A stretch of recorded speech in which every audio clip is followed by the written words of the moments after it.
Colère noire, Paul Biya et Dion Gut reçoivent une importante lettre.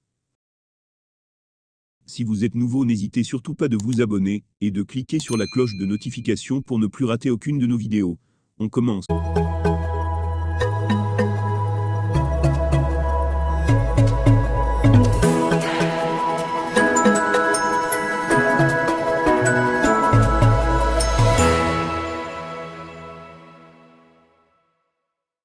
Le président de la République, chef de l'État et son Premier ministre, chef du gouvernement ont reçu une importante lettre à eux adressée par le collectif des candidats malheureux sur les listes d'attente au concours de l'ANAM session 2022. La lettre envoyée depuis mars 2022 serait toujours sans réponse, et le collectif a décidé de passer par les canaux digitaux pour un nouvel appel aux dirigeants du pays. Nous sommes des jeunes Camerounais issus pour la plupart des familles très pauvres et victimes de l'injustice de nos institutions. En effet, depuis des années, dans l'objectif de décrocher un boulot dans notre pays, nous nous sommes lancés très tôt dans les concours administratifs, notamment l'ANAM au vu de l'âge avancé, et de plusieurs admissibilités à des concours, EMIA, police, sans succès. Ainsi, depuis plusieurs années, et après avoir écouté le premier passage du directeur général de l'ANAM à l'émission Présidence Actu, qui promettait une réussite pour tout candidat qui, selon ses propos, se serait bien préparé pour affronter les épreuves au concours de l'ANAM. De là, nous nous sommes résolument préparés dans des groupes de prépa concours de la place, notre objectif décrocher ce concours. Dieu étant infiniment bon, depuis cette date et bien avant, plusieurs d'entre nous sommes admissibles à ce concours, avec plusieurs admissibilités parfois à plusieurs sessions la même année. Cette année 2022, pour plusieurs d'entre nous, nous sommes sur les listes d'attente, et à l'âge limite.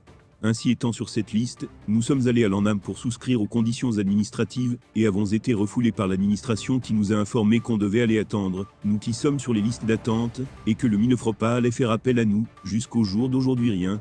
Des candidats admis en préparation militaire supérieure, PMS, étant déjà de retour, et la rentrée académique solennelle prévue au Palais de Congrès le 31 mars, nous n'avons pas été rappelés.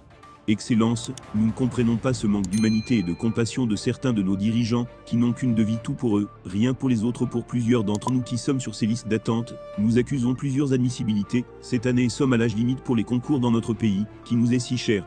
Nous avons pris la peine d'envoyer des lettres de magnanimité et de compassion à la présidence de la République, et à la primature, comme le confirment les lettres ci-dessous, dans l'espoir d'être écoutés.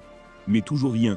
Nous sommes au bout du gouffre parce que désespérés, angoissés, déprimés, et surtout frustrés.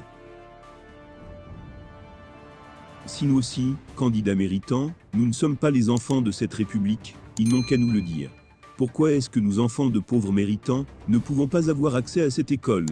Pourquoi, malgré plusieurs admissibilités en une session, pendant plusieurs années, nous, enfants de pauvres, ne sommes que logés sur les listes d'attente, au pire des cas, ne sommes jamais admis ? Pourquoi les mêmes noms chaque année ? Pourquoi, comme dans d'autres concours à l'exemple de l'AN, qui cette année, comme chaque année ont vu les listes d'attente reconduites, l'ANAM ne reconduit jamais les listes d'attente sachant pertinemment que c'est où sont logés les candidats méritants ? Pourquoi cet acharnement contre nous ? N'ont-ils pas pitié de nos pauvres parents, pour qui nous sommes des espoirs d'une bonne relève ? Monsieur le Président de la République, s'il vous plaît, prenez pitié et venez nous en aide pour cette année, avec la reconduction des listes d'attente au concours de l'ANAM en cours, parce que beaucoup de méritants y sont logés, et beaucoup d'entre eux sont à l'âge limite dont 32 ans. Nous avons également droit à une vie.